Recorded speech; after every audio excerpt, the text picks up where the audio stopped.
It was a perfect Saturday morning, the kind where the sun feels warm and nice and the farmer's market smells like fresh berries and sweet honey. I was looking through a box of strawberries, trying to pick which ones looked the best when someone screamed really loud and broke the peaceful quiet. "She's got a gun!" a woman yelled, her voice cutting through the crowd like a loud alarm. My wife Sarah was suddenly in the middle of big trouble, her hand stuck reaching for some raspberries. I turned around with my heart beating fast to see a woman in workout pants and a sparkly sun hat pointing at Sarah like she'd just seen a bad guy. Sarah stayed calm in her jeans and blue tank top. Had her gun holder on her hip, it was legal and allowed and not being touched. But to this lady who thought she was in charge, it was like starting a fight. The woman who we found out was named Linda ran forward, waving around a plastic-covered ID card she'd clearly made at home in a crazy craft session. "Neighborhood Safety Officer," it said, complete with a fake sticker badge. "You're under citizen's arrest," she yelled loudly, pulling out pink fluffy handcuffs like she was trying out for a TV cop show. The market stopped, an old man dropped his peaches, a kid started crying, the health drink guy hid behind his table. Sarah stayed calm, looked at Linda and said, "Lady, I have permission to carry. I'm not breaking any rules." That only made Linda more crazy. "You're scaring everyone," she screamed, talking about a fake rule called Civic Code 12B that she said she'd read on some neighborhood website. Sarah turned her head. "That's not a real rule." Linda, with a red face, said, "I checked it online." I was walking back with a bag of tomatoes when I saw Linda try to block Sarah's way. Her tiny dog, named Valor, of course, barking at her feet. "Get on your knees," Linda demanded, waving her handcuffs around. Sarah didn't move. "You're not serious," she said, stepping back to stay out of trouble. But Linda jumped forward, tripped over her own sandal, and fell face first into a box of zucchini. The crowd gasped, then started laughing quietly. Linda popped up with vegetables stuck in her hair and yelled that it was an attack, a sneaky take. A farmer nearby rolled his eyes. "Lady, you fell down. Calm down." But Linda turned on me next. "Are you her gun dealer?" I blinked. "We're buying vegetables, not running a weapon store." Linda pulled out her phone, talking like she was filming a live police show. "This is Linda Grayson, Neighborhood Safety Team. We have an armed bad guy who won't be arrested. We need backup." She spun in circles, yelling into her phone like a helicopter was coming. Sarah crossed her arms. "Call real police officers. I'll show them my permit," Linda screamed. "I studied law stuff online for 6 weeks. I know my rights." 10 minutes later, sirens made noise and a sheriff's truck drove up. 2 officers got out, one smiling the second he saw Sarah. "Sarah, is that you?" he asked. She nodded. "Hey, Tom." She'd taught him how to handle scary situations last month.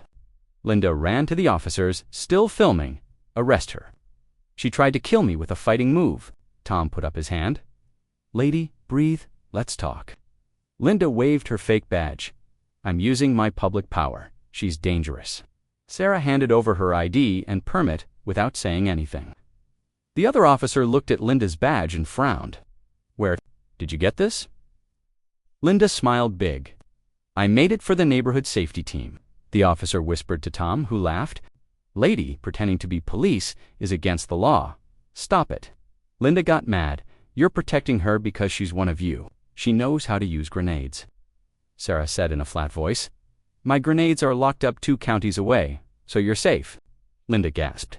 "You just admitted it." The officers took Linda aside to explain the law. I looked at her. "All you wanted was raspberries." She smiled a little, "and maybe a pie." Now I'm on a watch list made by a woman who thinks leafy greens are weapons. We thought it was over, a weird market-crazy moment, nothing more. But the next day our doorbell rang. Tucked in our porch, flower pot was an envelope with a red ribbon and an HOA stamp. A note clipped to it said, "Notice of emergency meeting about your threat to neighborhood safety." My stomach felt sick. Sarah, drying dishes, took one look at my face and grabbed the envelope. Because of open carry and mean behavior, she read, "A review meeting will decide on fines or taking away HOA benefits." She raised an eyebrow. "Mean behavior? That sounds like either an insult or getting kicked out of a fancy club." The meeting was planned for the next evening in the community building, Linda's territory. We got there early hoping for normal people, but were met by a slideshow called Sarah, Danger among us. Blurry market videos showed Sarah reaching for apples, edited to look like she was pulling out her gun. One slide had her face with glowing red eyes, thanks to Linda's computer photo skills. Linda stood at the front wearing a neck brace, claiming neck pain from her zucchini fall. Sarah carried a loaded weapon in front of children and pets, she said, and violently attacked me, your community safety officer. Sarah whispered to me. She threatened me with fluffy handcuffs. Linda kept going on and on, claiming she had scary flashbacks and mind games. A board member, Greg, sighed. Linda, we can't punish legal gun carrying. We're not cops. Linda got mad. Then I want a new rule banning open carry in neighborhood areas. If we can ban ugly yard decorations, we can ban guns. Sarah stood up, voice steady. I'm a licensed gun teacher. I train police and government agents. I was shopping, not threatening anyone. Linda's fake power is the real danger. The room went quiet. A seller from the market supported Sarah, saying she'd done nothing wrong. A mom praised Sarah's safety. Classes, Greg admitted, this feels like a personal attack. Linda's new rule got voted down. She stormed out, her dog barking like a tiny army general. We hoped that was the end, but Linda kept going. She posted videos online calling them armed wife scares old people and army craziness at the market. She sued Sarah for $20,000, claiming hurt feelings and weaponized purpose with murder feelings written in her handwritten complaint. She blocked our sidewalk with removed army terror and filmed our house whispering, "We're being watched." Then came a surprise. Officer Tom called Sarah to lead a SWAT training practice in the town square, the same spot as the market mess. Perfect payback, Sarah smiled. The practice was intense. Hostage pretend games, practice actors, and new FBI agents watching Sarah's skills. Halfway through, Linda showed up filming from the crowd. She's training a private army, she yelled. Ducking under warning tape, a SWAT officer stopped her. Lady, leave the training area. Linda ignored him, yelling, Sarah, you're breaking community peace. Sarah, in the middle of practice, walked over calmly. Linda, you're not allowed here. Step back, Linda laughed.